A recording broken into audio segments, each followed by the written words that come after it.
Hindi nyo ba napansin na kapag nagsasuffer or nasa pain, nasa hardships, nasa difficulties of life ka, hindi mo ba napansin na doon ka naglulong or nagsisik ng Savior?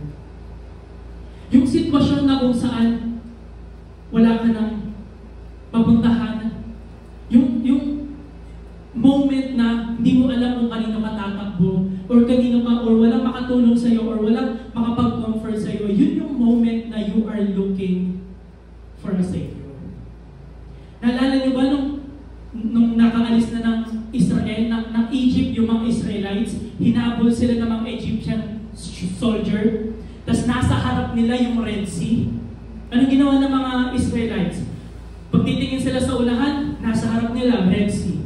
Titingin sila sa kaliwa, nasa kaliwa nila, mga bundok. Titingin sila sa kanan, nasa kanan nila, mga bundok. Titingin sila sa likod, ang mga nasa likod nila, mga Egyptian soldier na humahabol sa kanila. Unahan, dagat. Kaliwat kanan, bundok, kalaban sa likod. Saan sila tumingin? Sa taas.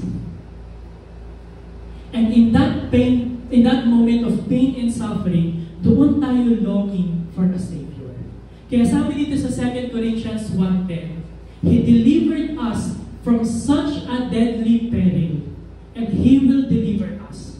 And then ang sabi dito, on Him we have set our hope that He will deliver us again.